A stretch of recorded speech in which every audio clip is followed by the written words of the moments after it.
India speaks daily को subscribe करें, उसके बेल आइकन को ज़रूर दबाएं यदि आपको इसकी पत्रकारिता पसंद हो। धन्यवाद।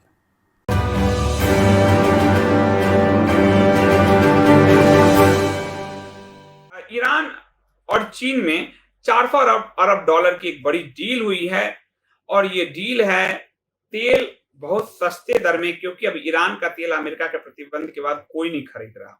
उसका सबसे बड़ा आयातक भारत था। भारत भी अब शिफ्ट कर गया अमेरिका की तरफ तेल खरीदने की। तो अरब वर्ल्ड में आपको दो चीजें समझनी होगी। उसकी पूरी जो भौगोलिक स्थिति है 3 खंड में समझिए। एक तो अरब है, सऊदी अरब एंड देश, दूसरा है ईरान और तीसरा है इजराइल। अमेरिका के साथ सऊदी अरब, इजराइल एक साथ है और ईरान इस तरफ अकेला है। हाल फिलहाल इजराइल ने, जो आपको मैंने न्यूज भी दी थी, कि अटैक के जरिए ईरान के पूरे परमाणु कार्यक्रम को समाप्त कर दिया है और अमेरिका ने भी हमला किया, उस पर प्रतिबंध लगाया है।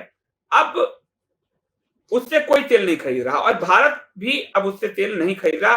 भारत ने जबकि चाबहार बंदरगाह को विकसित किया था और लेकिन वर्ल्ड की सिनारियो में अमेरिका के साथ भारत अभी गया ईरान की जगह और उससे तेल लगभग आयात जीरो पे पहुंच गया है। तो इस मौके का फायदा उठाया चीन और लाल देश ने। और आप जानते हो कि वो हर जगह मौके का फायदा उठाता है, वन रोड वन बेल्ट से या बाकी चीजों से।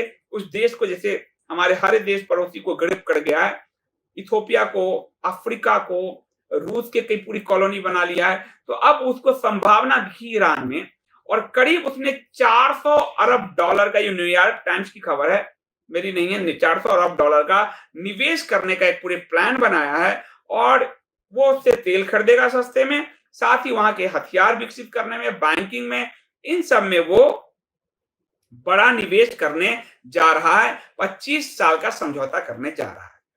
इसमें माना जा रहा है कि अमेरिका को तो है नुकसान, भारत को भी नुकसान है, क्योंकि उसका चाबहार बंदरगाह जो है, जो हरे देश के साथ लाल देश मिलके जो एक बंदरगाह बना रहा था बंदरगाह, उससे मात्र 100 किलोमीटर दूर ही भारत बना रहा था, ताकि मध्य एशिया में भारत का एक एंट्री पॉइंट हो जाए।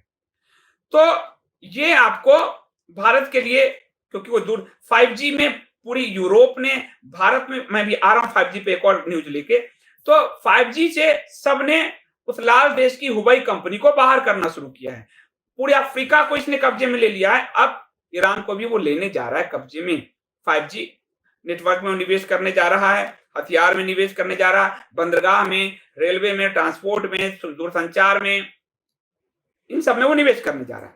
अब यहां ये कहा गया कि भारत के लिए बहुत बड़ी चुनौती हो गई। ठीक है, चाबहार बंदरगाह को लेके हो सकता है भारत के साथ चुनौती हो, लेकिन कल ही परसों में प्राइम मिनिस्टर ने एक बड़ी घोषणा की है, जो उसका एक पैराडाइम शिफ्ट आपको दिखाएगा। अभी भारत का जो सारा रेलवे नेटवर्क है, वो वहां से डीजल इंजन हटने जा रहा है। सारे रेलवे नेटवर्क को का विद्युतीकरण करने जा रही है मोदी सरकार। ये पिछले बजट में आपको जो इलेक्ट्रिफिकेशन के जरिए पूरी सिस्टम को बनाने जा रही थी मोदी सरकार का बहुत दूरगामी लक्ष्य इसमें दिख रहा है, ताकि वो तेल पर उस निर्भरता को ही समाप्त कर दे जिस निर्भरता के लिए वो ब्लैकमेल होते हैं और जिस निर्भरता के लिए आज कह रही है मीडिया कि ईरान यदि लाल देश के साथ चला गया तो भारत के लिए बड़ा नुकसान है, भारत के लिए बहुत बड़ा नुकसान है। प्रधानमंत्री नरेंद्र मोदी की सरकार ने पूरी तरह से कि जब तक तेल पे हमारी निर्भरता जो है खत्म नहीं होती, हम इससे नहीं निपट पाएंगे। तो फिलहाल अरब कंट्रीज, सऊदी अरब से और अमेरिका का भी नंबर 1 तेल निर्यातक हो चुका है अमेरिका, तो उससे वो तेल ले रही है भारत सरकार। लेकिन भारत सरकार निर्भर नहीं है, क्योंकि हमारा जो विदेशी मुद्रा है वो ज्यादातर तेल आयात करने में खत्म हो जाता है, ईंधन आयात करने में। भारत सरकार ने पूरे शिफ्ट किया है कि हम इलेक्ट्रिफिकेशन की तरफ जाएंगे और आपने देखा होगा कि आते ही इलेक्ट्रिफिकेशन पे उनका जोर है। उस इलेक्ट्रिफिकेशन के लिए आज पूरे रेलवे नेटवर्क को उन्होंने कहा कि हम इलेक्ट्रीफाई करने जा रहे हैं, डीजल इंजन हटेंगे और आगे गाड़ियां भी इलेक्ट्रिक वाली आएगी और उसके इंफ्रास्ट्रक्चर को विकसित करने के लिए भी सरकार ने पैसे डाले हैं। तो मैं इसको एक पॉजिटिव साइन देखता हूं। अभी तत्काल में आपको लगेगा कि ईरान चूंकि इस लाल देश के साथ जा रहा है तो नुकसान है भारत का। मैं इसको पॉजिटिव देखता हूं, क्योंकि आज इजराइल ने साइबर अटैक के जरिए ईरान के पूरे परमाणु शक्ति को खत्म किया है। एक तरफ अमेरिका है, इजराइल है, सऊदी अरबिया है, दूसरी तरफ ईरान है। भारत के पास बहुत लिमिट ऑप्शंस था और वो इस खाने में गई, क्योंकि इजराइल उसका अच्छा दोस्त है, अमेरिका के साथ भी वर्ल्ड ताकतवर है। और दूसरा बैलेंस, मैं अमेरिका पर विश्वास करने को नहीं कह रहा, लेकिन जो बैलेंसिंग फैक्टर है इस लाल पड़ोसी के साथ, वो उस ताकत के साथ जुड़कर ही हो सकता था। ईरान पर हम सिर्फ तेल के लिए तो निर्भर हो सकते थे, बाकी अन्य चीजों के लिए हम नहीं हो सकते थे। इसलिए भारत ने एक स्ट्रेटजी के साथ उसको अगर बदला है मोदी सरकार ने, तो मुझे इसमें पॉजिटिव साइन दिख रहा है। लोग कह रहे हैं पुरानी संधि थी, सांस्कृतिक संधि थी, कल्चरल थी। हमारी तो फारस के साथ पुरानी संधि थी, जब जरसूतवादी थे, 1 लाख पारसी सिर्फ इसी देश में बच गए, सब खत्म हो गए। लेकिन जब वहां आयतुल्लाह खुमैनी का जो एक तरह से उस पूरे ईरान का कट्टरपंथ किया, वो भविष्य में हमारे लिए ठीक है, मित्र है, लेकिन वो भविष्य में हमारे लिए हमें किस तरह से, वो सिर्फ तेल के अलावा ना हमें हथियारों के जरिए उससे मदद मिल सकती है, ना बहुत ज्यादा उससे, तेल के अलावा छोड़ दे तो बहुत ज्यादा हमें मदद नहीं मिल सकती।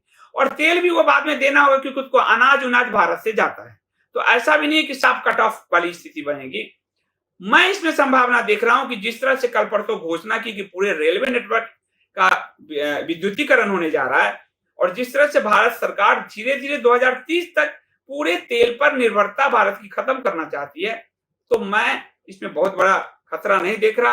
हाँ, लाल देश का खतरा तो है, और लाल देश का खतरा है तो जहां America, Israel, Bharat, Japan, Australia, ये सारे जो द्वीप, ये सब साथ आ गए, तो लाल देश जो वो निवेश हमारे हरे पड़ोसी में भी कर रहा था, अफ्रीका सब जगह निवेश कर रहा, कॉलोनी बनाया, वो कर क्या लिया? आज तक एक गलवान में अभी हुआ और मुंह की खानी पड़ी ये, और 79 के बाद उसने कोई युद्ध लड़े नहीं है। 79 में भी वो हारा था, आज गलवान में लड़ा, वो हारा। तो बहुत ज्यादा उसको तवज्जो देने की मुझे अब जरूरत नहीं लगती। अब उसका खोखलापन धीरे धीरे उजागर होता जा रहा है।